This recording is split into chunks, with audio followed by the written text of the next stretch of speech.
우연한 기회로 인턴을 하게 됐어요. 그래서 그 인턴을 하면서 실제로 은행이라는 곳이 어떻게 돌아가고 은행원들이 어떤 일을 하는지를 그나마 가장 가까운 자리에서 봤던 것 같아요. 그러면서 이제 은행원에 대한 관심이 좀 생겼고 손님들 만나면서 이야기하고 그런 것들이 너무 재밌어서 은행원 쪽에 관심을 갖고 지원을 하게 되어서 이 자리까지 오게 되었습니다.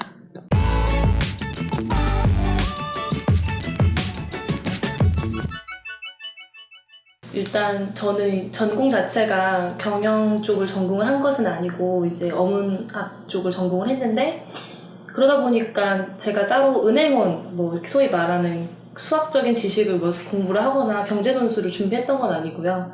맨 처음에는 이제 사람들하고 많이 커뮤니케이션 할 수 있고 이야기 나눌 수 있는 그런 대외 활동들을 가장 먼저 했다고 생각을 해요. 그러면서 말하는 방법이라던가 사람들을 대하는 방법 이런 걸 좀 약간 몸으로써 가장 먼저 익히고 이제 그런 게 좀 습관화되다 보니까 인턴이라는 기회를 이제 얻게 되어서 조금 더 실생활에 좀 적용할 수 있었던 것 같아요. 인턴을 하고 나니까 은행원이라는 걸 진짜 해보고 싶고 도전하고 싶어서 그때부터 실제로 어떤 채용 제도가 있는지를 알아봤습니다. 그래서 뭐 경제 논술이 필요하다고 해서 경제 논술을 준비도 하고 금융 스터디 같은 것을 이제 만들기도 하고 그런 데 참석을 해서 은행원을 준비하는 사람들은 어떻게 준비를 하고 있는지를 듣고 배우고 좀 이런 식으로 실무 역량을 쌓았던 것 같아요.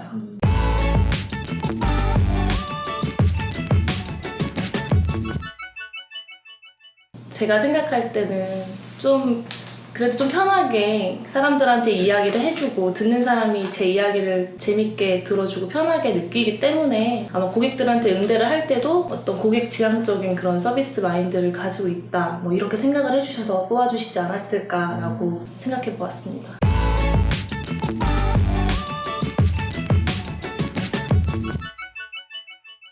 사실 제 친구들도 그렇고 주변에서도 그렇고 은행이 4시에 문을 닫으면 1시간만 이제 정리 좀 하고 퇴근을 할 것이라는 그런 이야기들을 많이 해주세요. 저 또한 그런 줄 알았고요. 근데 기본적으로 업무를 마치고 나서 해야 되는 그런 서류 작업들이 정말 많고요.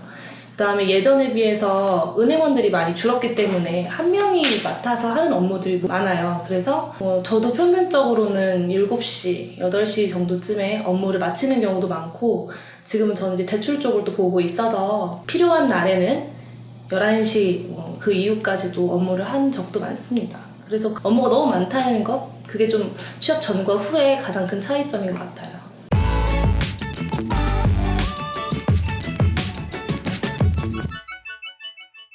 제가 취업을 하고 나면 하고 싶었던 것들이 좀 많았는데 취업을 하고 나니까 아직까지는 해본 게 없던 것 같아요. 그냥 퇴근하고 자는 게 가장 큰 저희 휴식이 되었어요.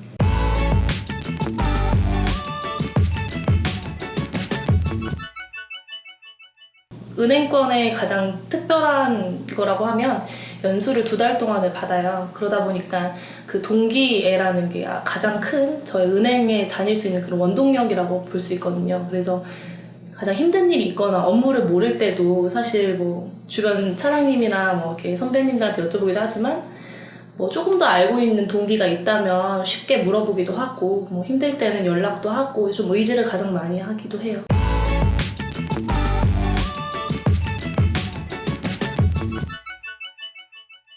일단 어려운 점은 이제 은행이 예전처럼 그냥 앉아서만 업무를 하는 건 아니에요. 더 이상 많은 분들이 은행에 오시면 느끼겠지만 자꾸 무언가를 권유하고 이게 좋다 저게 좋다 자꾸 상품을 소위 판매를 한다고 하죠. 그런 일들이 많은 만큼 은행은 영업이 몹시 중요한 직무가 되었어요. 그냥 은행을 단순히 고객들이 해주는 업무를 처리해주는 곳이라 생각을 하면 많이 실망들 할 거라는 생각이 들고 저 또한 너무 영업이 심하다는 걸 느끼고선 좀 그게 가장 어려웠고요. 또 한편으로는 그렇게 영업을 하다 보니까 제가 이뤄낸 성과들이나 저에게 어떤 성과가 이렇게 달성이 되면 성취감도 있고 그만큼 저는 보상을 받을 수 있다는 게 어떻게 보면 다른 직무에 비해서 한 만큼 받을 수 있고 그 성취를 인정해주는 가장 좋은 직종이지 않을까라고 생각이 듭니다. 솔직히 말하면 뭐 연봉이 많다, 돈을 많이 주니까 다닐만 하다라고 하시는데 사실 들어와 보면 그렇게 많이 주진 않지만 그래도 비슷한 업무 직종들 중에서는 많이 주는 편이니까 그 정도면 뭐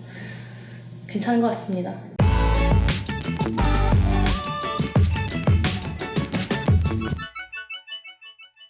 아마 제가 두 가지 의미를 말하고 싶었던 것 같은데, 첫 번째로는 사교성. 고객님이 봤을 때 가장 먼저 웃고 고객이 편하게 느낄 수 있는 그런 분위기를 만들어주는 게 일단 첫 번째로의 은행원의 자질이고, 그렇게 신뢰를 얻어야만 제 창구에서 저에게 많은 이야기를 해주시거든요. 그러고 나서 중요한 건 전문성이라고 생각을 해요. 요즘 고객님들이 핸드폰으로 정보를 다 알아가지고 오세요. 다 알면서 저한테 물어보고 이게 좋냐 저게 좋냐 한 번 더 저한테 그냥 확인을 하시거든요.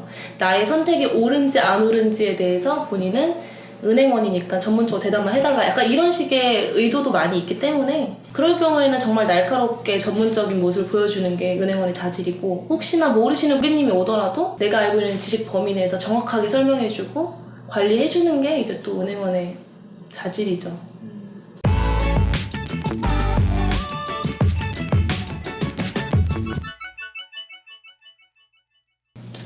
제가 경상대 수업을 듣지 않았고 간간히 이렇게 들었던 건 있지만, 생각을 해보면 원론적인 이야기보다는 은행은 당장에 이제 신문 기사에 일어나는 어떤 이슈들에 가장 먼저 영향을 받고, 이제 그런 게 시시각각 변하는 만큼 그거에 되게 빠르게 대응해야 되는 업종이잖아요. 그러니까 원론적인 이야기를 알면 아마 지금 돌아가는 현 시대의 어떤 경제 흐름이나 이런 거를 이해하는 데는 몹시 도움이 되겠죠.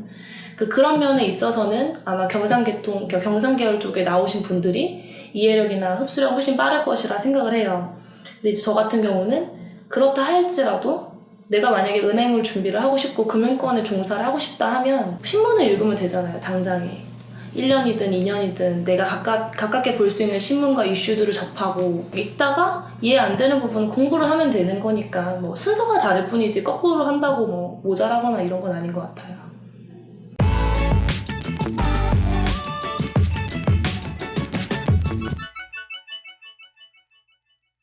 진짜로 은행원을 준비하시는 분들이 많다고 들었어요. 저 때도 그랬고 앞으로도 많을 것 같은데, 여러 가지 꿈들이 있는데 이제 단순히 돈을 많이 준다 혹은 남들이 신뢰하는 모습이다, 대기업이다 이런 걸 떠나서 자기만의 어떤 목적을 가지고 은행에 들어오면 그런 건 단순히 잠깐의 어떤 마취제 같은 거라 생각이 들거든요. 그래서 비록 아직 못 찾았다 하더라도 들어와서 찾으면 되고, 막상 해보면 또 되게 재밌는 일이니까 좀 자기 자신을 믿고 열심히 준비하셔서 같이 영업도 뛰고 이제 은행 점포도 준다는데 같이 한번 열심히 잘 해봐요. 좋을 것 같습니다. 알겠습니다. 네.